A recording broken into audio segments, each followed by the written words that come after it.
Bible में एक verse है जो कहता है the sins of the fathers are visited upon the children, यानी पूर्वजों की गलती और गुनाहों की सजा आने वाली पीढ़ियों को जरूर भुगतनी पड़ती है। भारत के साथ कुछ ऐसा ही हो रहा है। पहले 2016 Uri army based terrorist attack और अब पहलगाम टेररिस्ट अटैक। ये सजा हमारे देश के फाउंडिंग फादर्स की गलती की है, जिसकी वजह से स्वर्ग से सुंदर कश्मीर घाटी नरक की आग में जलकर लाल हो रही है। भारतीय सैनिकों का खून बह रहा है, निहत्थे बेकसूरों को मारा जा रहा है और ये सजा कई दशक बीत जाने के बाद भी हम भुगत रहे हैं। लेकिन आज से लगभग 60 साल पहले इसको एक झटके में रोका जा सकता था। याद करो 1965 इंडिया पाकिस्तान वॉर, जिसमें हजारों भारतीय सैनिकों ने अपनी आहुति दी, पाकिस्तान की गर्दन ही काट दी। सोचो अगर उसी टाइम भारत ने पाकिस्तान की गर्दन दबा ली होती तो आज पाकिस्तान के हुक्मरान इतने बेशर्मी से कश्मीर को जुगुलर वेन नहीं बता पाते। पाकिस्तान को भारत से जोड़ने वाला ये रास्ता हमेशा के लिए बंद हो जाता। पाकिस्तान हथियार थमाकर नपुंसकों की अपनी फौज भारत नहीं भेज पाता और ये गलती है हाजी पीर पास, जिसे 1965 में हमारे सैनिकों ने जीत लिया था। 1966 में ताशकंद में समझौता होता है। कांग्रेस गुडविल गेस्चर के नाम पर इसे गुलदस्ते की तरह सजाकर लौटा देती है और उसे गलती, उस गुनाह का बोझ आज भी भारतीय अपने खून से चुका रहे हैं। हमारे रक्षा मंत्री भी कहते हैं 1965 में हम पाकिस्तान से होने वाले घुसपैठ को हमेशा के लिए रोक सकते थे, पर यह मौका कांग्रेस गवर्नमेंट की लापरवाही की वजह से हमारे हाथ से निकल गया। इसलिए वीडियो को बहुत ध्यान से देखना, क्योंकि हाजी पीर पास को लेकर के हुई हिस्टोरिकल मिस्टेक आज भी कश्मीर में भारतीयों का खून बहा रही है।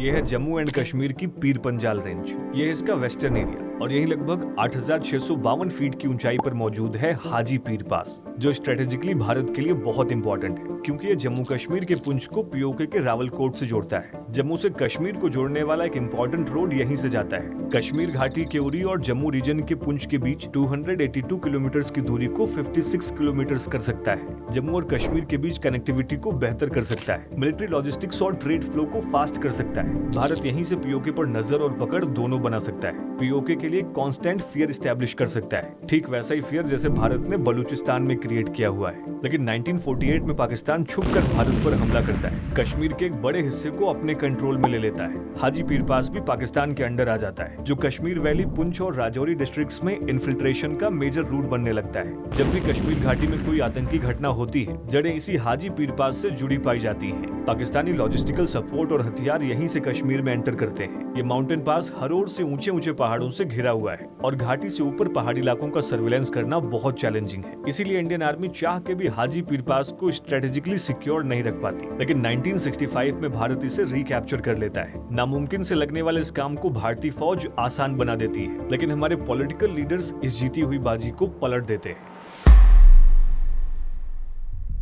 1962 भारत और चाइना के बीच वॉर होती है। पाकिस्तान गलतफहमी में आ जाता है, भारत को कमजोर समझने की भूल करने लगता है। 1948 की तरह पूरे कश्मीर को कब्जा करने के लिए निकलता है। अगस्त 1965 में अपना covert plan operation Gibraltar launch करता है। मोहम्मद अयूब खान को अपनी आसान जीत पर पूरा भरोसा होता है। कहते हैं अगर सही समय पर सही वार किया जाए तो हिंदुओं का हौसला टूटने में ज्यादा देर नहीं लगेगी, इसलिए इस मौके का पूरा फायदा उठाना चाहिए। हजारों मुजाहिद और रजाकार लड़ाकों को कश्मीर में इन्फिल्ट्रेट कराया जाता है। पाकिस्तान की चाल ये थी, हमारे ये लड़ाके कश्मीर की आवाम को उकसाएंगे, उनके साथ मिलकर कश्मीर की आजादी के नाम पर एक इंटरनल आर्म्ड कॉन्फ्लिक्ट शुरू करेंगे। दुनिया को लगेगा कश्मीर भारत के खिलाफ रिवोल्ट कर रहा है और इसी बीच में हम पूरे कश्मीर पर कब्जा कर लेंगे। लेकिन पाकिस्तान का ये मंसूबा पूरे तरीके से फेल हो जाता है, क्योंकि कश्मीर के लोग पाकिस्तान का असली चेहरा पहचान चुके थे। पाकिस्तान के लड़ाकों को कोई सपोर्ट नहीं मिलता। इंडियन आर्मी तुरंत ही एक्टिवेट हो जाती है। लोकल इन्फॉर्मर्स इंडियन आर्मी की हेल्प करते हैं। इन्फिल्ट्रेटर्स का सफाया होता है। पाकिस्तान का ऑपरेशन जिब्राल्टर फेल होने लगता है। फिर भी पाकिस्तान भारत को अंडर एस्टिमेट करता है। डायरेक्ट कश्मीर घाटी पर हमला करने का प्लान बनता है। Pakistan army operation grand slam launch करती है। स्ट्रेटेजिकली इंपॉर्टेंट अखनूर ब्रिज, जो कश्मीर को भारत से जोड़ता था, इनका प्राइम टारगेट होता है। पाकिस्तान सीज फायर वायलेंस शुरू करता है। श्रीनगर लेह हाईवे पर भी आर्टिलरी फायर करता है, लेकिन इंडियन आर्मी पाकिस्तान को मुंहतोड़ जवाब देती है। Chief of army staff general Jayanto Nath Chaudhary और 15th corps commander lieutenant general KS Katoch की कमांड में Indian army line of control पार कर जाती है। पीओके के 8 किलोमीटर अंदर हाजी पीर पास तक पहुंच जाती है।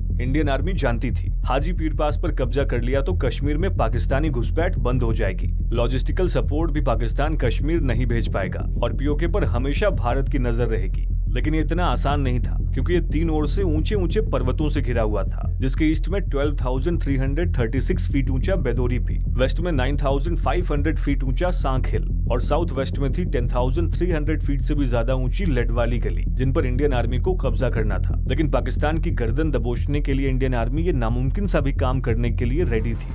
19th इन्फेंट्री डिवीजन के commander major general SS Kalan, 68th infantry brigade के कमांडर ब्रिगेडियर जोरावर चंद्र बख्शी को इस काम की जिम्मेदारी मिलती है। 21 अगस्त 1965 ब्रिगेडियर बख्शी अपनी कमांड को ब्रीफ करते हैं। जेंटलमैन, हम 1947 से अपनी गवर्नमेंट से कहते आ रहे हैं कि हमें पाकिस्तान पर अटैक करने दें, जिससे हम अपनी मातृभूमि को उसके चंगुल से वापस ला सके। मगर आज हमारी ये कोशिश रंग लाई है। हमें क्लियर ऑर्डर्स मिले हैं। हमें पाकिस्तान से हाजी पीर पास छीनना है और किसी भी कीमत पर छीनना है। इसलिए इस मिशन में मेरे साथ वही आगे बढ़े जो खुद हर कीमत चुकाने को तैयार हो, वरना यहीं से पीठ दिखाकर अपने घर लौट जाएं। एक भी जवान पीछे नहीं हटता। 26 अगस्त 1965 बिहार रेजिमेंट, डोगरा रेजिमेंट की 41 माउंटेन ब्रिगेड, राजपूत डिवीजन और एक पैरा सीजफायर लाइन को क्रॉस कर सांक की ओर बढ़ती है और इस ऑपरेशन को नाम दिया जाता है ऑपरेशन बख्शी।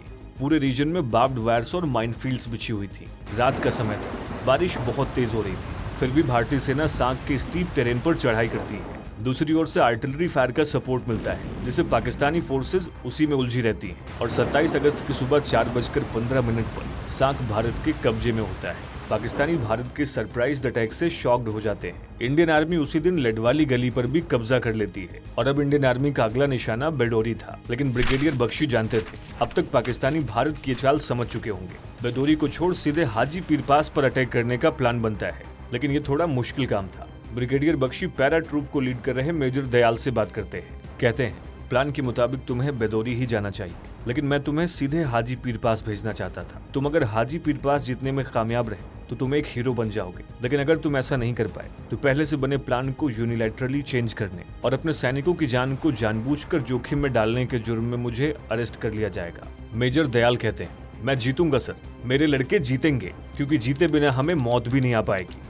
27 अगस्त 1965 मेजर रंजीत दयाल अपने ट्रूप के साथ रात के अंधेरे और हैवी रेन्स के बीच हाजी पीर पास की ओर कूच करते हैं, पर पाकिस्तानी फोर्सेज यहां पर पहले से ही तैनात होती हैं। मुश्किलें बढ़ने वाली थी। मीडियम मशीन गन्स और लाइट मशीन गन से ट्रूप्स पर हमला होता है। मेजर दयाल स्मार्टली सोचते हैं, फ्लैंकिंग मैन्यूवर का यूज करते हैं। एक प्लेटून पाकिस्तानी गन्स को काउंटर करती है। पाकिस्तानी आर्मी को लगता है भारतीय सेना आगे नहीं बढ़ रही है, जबकि 2 प्लेटून्स हाजी पीर पास के स्टीप वेस्टर्न शोल्डर पर चढ़ाई शुरू कर देती है। पाकिस्तानी ऐसा कभी सोच भी नहीं सकते थे और रात के अंधेरे में हिंदुस्तानी फौज पहाड़ पर चढ़कर हाजी पीर पास पर भारत का झंडा फहरा देती है। पाकिस्तान की गर्दन भारत के हाथों में होती है, जहां से भारत जब चाहता तब पीओके को अपने कंट्रोल में ले सकता था। लेकिन युद्ध के मैदान में मिली जीत को भारत नेगोशिएशन टेबल पर हार जाता है।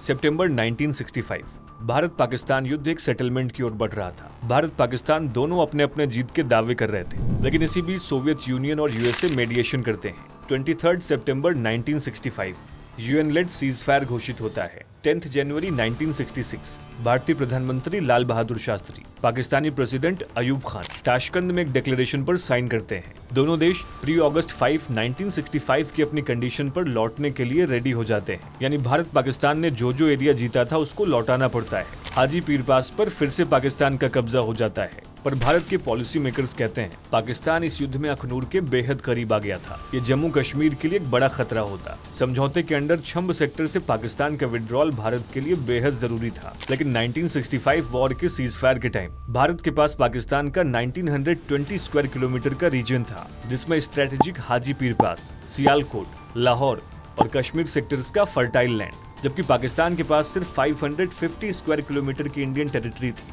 जिसमें ज्यादातर सिंध प्रोविंस के पास का डेजर्ट एरिया और छंब रीजन का अखनूर ही था। मिलिट्री एक्सपर्ट्स कहते हैं हाजी पीर पास के स्ट्रेटेजिक इंपॉर्टेंस और कश्मीर इन्फिल्ट्रेशन में उसके फ्यूचर रोल को अंडर एस्टिमेट किया गया। हाजी पीर पास कैप्चर करने वाले हीरो महावीर चक्र विजेता लेफ्टिनेंट जनरल रंजीत सिंह दयाल साल 2002 में दिए अपने इंटरव्यू में कहते हैं, हाजी पीर पास को लौटाना हमारी एक बड़ी भूल थी। इंडियन डिप्लोमेट्स और इंडियन गवर्नमेंट को टारगेट करते हुए कहते हैं, हमारे लोग मैप्स को ठीक से पढ़ना नहीं जानते, क्योंकि अगर उन्हें मैप्स पढ़ना आता तो वो समझ सकते कि ताशकंद में समझौते के नाम पर भारत ने क्या खोया है। दोस्तों, इसीलिए आज भी सवाल उठते हैं, वो क्या कारण थे? जिसकी वजह से लाल बहादुर शास्त्री जी इंडियन आर्मी की इतनी महत्वपूर्ण जीत को इस तरीके से पाकिस्तान के हवाले कराए। ताशकंद समझौते के तुरंत बाद आखिर कैसे 11 जनवरी 1966 को भारत के प्रधानमंत्री लाल बहादुर शास्त्री का आकस्मिक निधन हो गया। लेकिन इन सब के बीच एक बात 100% सही है, भारत 1965 के युद्ध को जीता तो, पर दरिया दिली के नाम पर अपनी सबसे बड़ी हार में तब्दील कर दिया। और कश्मीर में होने वाला हर टेररिस्ट अटैक आज भी हमें अपनी इस गलती की याद दिलाता है। हाजी पीर पास को लेकर के हुई हिस्टोरिकल मिस्टेक पर आप क्या सोचते हो? कमेंट सेक्शन में जरूर लिखना। हमारी वीडियो से वैल्यू मिलती है तो वीडियो को लाइक और चैनल को सब्सक्राइब करना ना भूलना।